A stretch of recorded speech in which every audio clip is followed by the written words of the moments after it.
Well, it's the 6th of December, and as I said previously, my other camera's died, so I apologise for the fidelity of this video.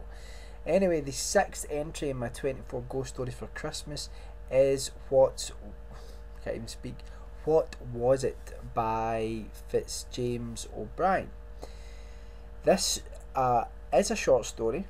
Fitz-James O'Brien was a man who is known in some quarters as being an excellent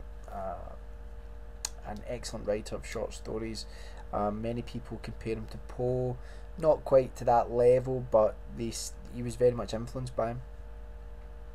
And this story, What Was It, is just a fantastic little short story that is a ghost story as far as I'm concerned.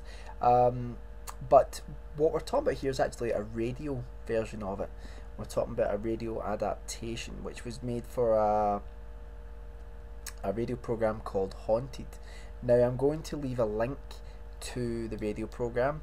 It is in the public domain as far as I know, but I've yet to find out what year this was actually in, but it is listed on other sites which distribute non-copyrighted radio programs. Anyway, so what was it? It's a story of a man who goes to a boarding house, who hears that it's supposedly haunted, and he goes there out of curiosity.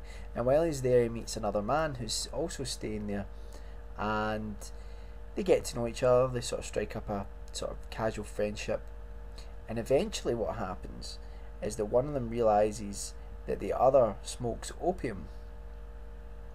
Opium is, I suppose, similar to heroin. Heroin is a sort of opium derivative, and both come from the poppy seed. And they both realise that they have a similar interest. They both smoke opium. They both enjoy smoking it and experiencing the sort of states of mind that those sorts of drugs provide. We have to remember when this was written and opium smoking was rife. It was sort of largely accepted as pretty standard.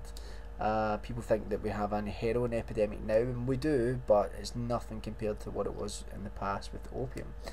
So anyway, the two men sit one night and they smoke some opium together, and the two of them try to introspectively explore the states of mind that the opium provokes from them, and they try to do it in as scientific a manner as they can.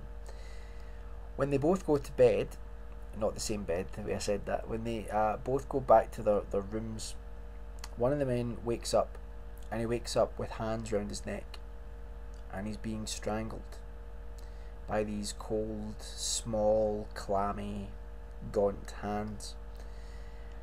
In the struggle, he screams, and he manages to grab the hands off of his neck and grab hold of whatever is strangling him. He then switches the light on, or he lights a candle.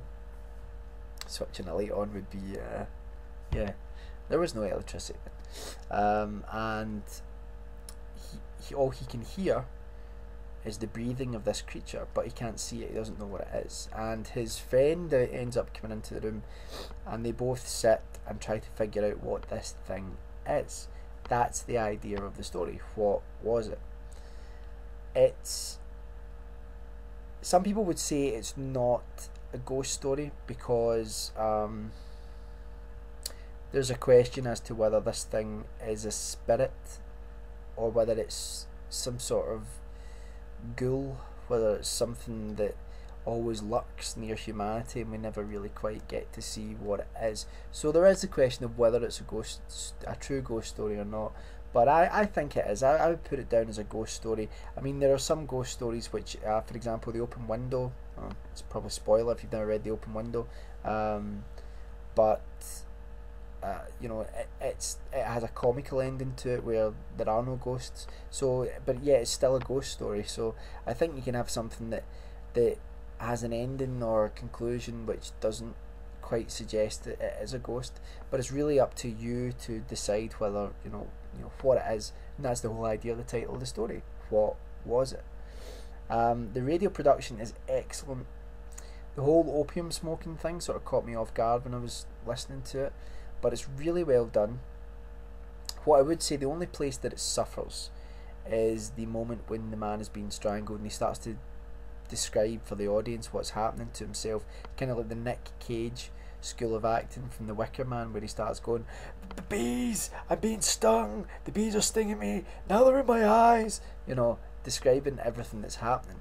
And you get that with radio. It is a little bit of a problem. It's a thin line to just describe enough to the audience what's happening without saying, "This is what I'm doing, and now that is what I'm doing, and my video light is just falling over." So it's a thin line to tread, and I think at that point in the radio production it just oversteps the bounds slightly. But apart from that, really enjoyable story. Very, very, very creepy in my opinion, and really interesting. Explores some very, very interesting ideas about the universe and about what's really out there and what could be 2 feet away from you and you don't even know, which is what I love about the story. So I will leave a link to the radio play down below.